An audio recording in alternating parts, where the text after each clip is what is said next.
Hey Sohail, good to see you again. Hi. Hi, Akash. Good to see you again. I'm coming to you live today from my client side. Nice, nice. Well, good, well, good. Hopefully they're treating you well. And I think by the time people see this, some new version of the iPhone is going to come out. Are you excited about this at all? Hey, iPhone launch day has always been exciting for me, and I am absolutely excited about it. I will say that it is not as exciting as the day the iPhone first came out back in 2007.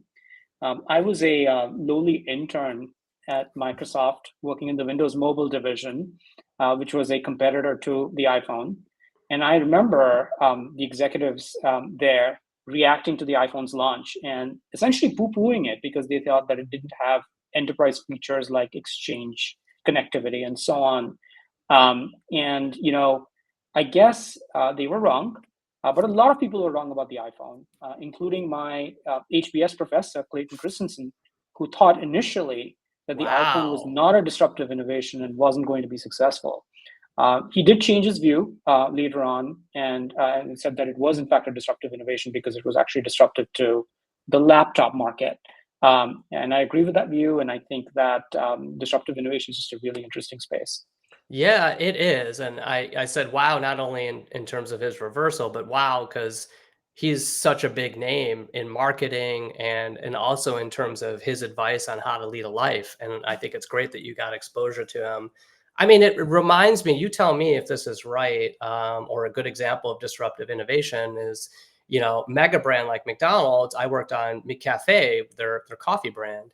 And one of the strategies we had when we relaunched it, and I'll get to the results later, but it was successful.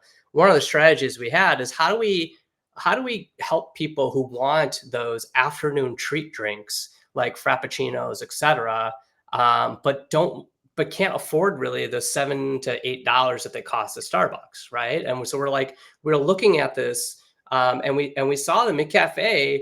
We were actually going to come out with a new line that addressed it at 50% or lower cost.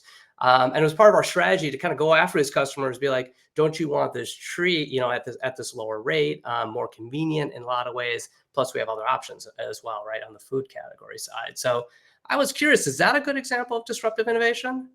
I mean, I think it can be, right? I mean, I think that you're going after the lower end of the market, you're disrupting from below, and you're going after non-consumption, people who wouldn't have consumed these afternoon drinks before. So in that sense, it can definitely be thought of as one.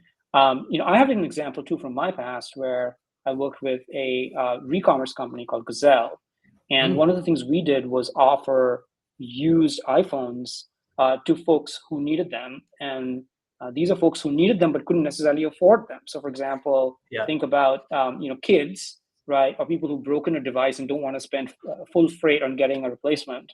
And that was a very very successful offering for us, and I believe that it proved out the theory of disruptive innovation to a degree. Yeah, that's a great example. And it's funny, as we both have kids, I just experienced that. I've had two broken iPhones. I've given the hand-me-downs.